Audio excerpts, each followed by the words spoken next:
Halo Sobat Pemilih, video yang lalu kita sudah membahas terkait dengan pasal 10 ayat 3 Undang-Undang 7 tahun 2017 yang berkaitan dengan jumlah anggota KPU Kabupaten Kota. Nah, yang sudah dikoreksi oleh Mahkamah Konstitusi.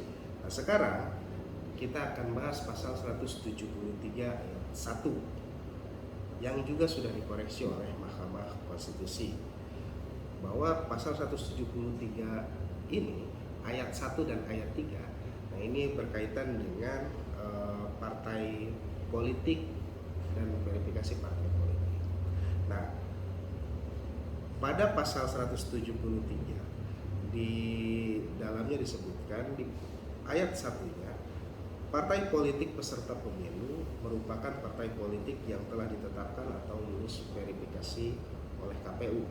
Nah, kemudian pada putusan MK nomor 53 tahun 2017 sudah dirubah normanya dengan menghapus frase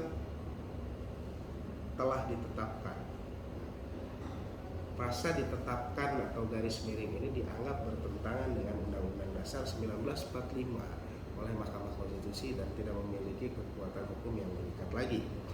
Nah, kemudian di ayat 3 menurut Mahkamah Konstitusi bahwa pasal 173 ayat 3 itu bertentangan dengan Undang-Undang Dasar 1945 dan tidak memiliki kekuatan hukum tetap lagi.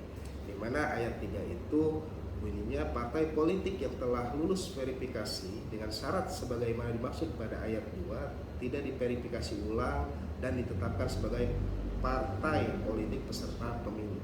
Nah, norma pada ayat 3 ini juga sudah dihapus. Nah, kemudian melalui putusan MK nomor 53 ayat 1 tadi berarti bunyinya akan seperti ini. Partai politik peserta pemilu merupakan partai politik yang telah lulus verifikasi oleh KPU.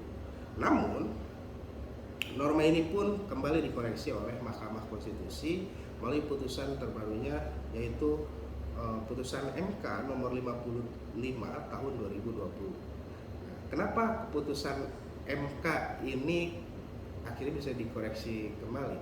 Nah, pertama, menurut Mahkamah Konstitusi bahwa pemohon untuk pasal ini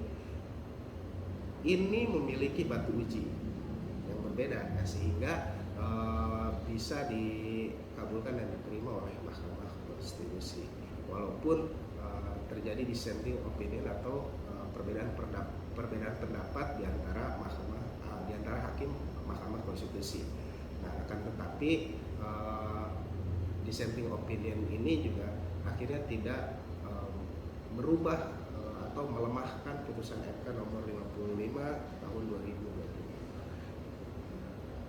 Pertama, pasal 173 ayat 1 dianggap oleh Mahkamah Konstitusi ini bertentangan dengan Undang-Undang Dasar 1945 dan tidak memiliki kekuatan hukum yang mengikat lagi. Nah, sehingga bunyi daripada pasal ini akan seperti ini. Partai politik yang telah lulus verifikasi pemilu tahun 2019 dan lolos atau memenuhi ketentuan parliamentary threshold pada pemilu 2019 tetap diverifikasi secara administrasi namun tidak diverifikasi secara faktual. Adapun partai politik yang tidak lolos atau tidak memenuhi ketentuan parliamentary threshold, partai politik yang hanya memiliki keterwakilan di tingkat DPRD provinsi atau kabupaten atau kota diharuskan dilakukan verifikasi kembali secara administrasi dan secara faktual. Hal tersebut sama dengan ketentuan yang berlaku terhadap partai politik baru. Nah, jadi sudah berubah bunyinya. Nah, sehingga partai politik yang tidak memenuhi parliamentary threshold pada pemilu yang lalu ini akan dilakukan verifikasi ulang kembali, gitu kan, baik administrasi maupun faktual. Terima kasih.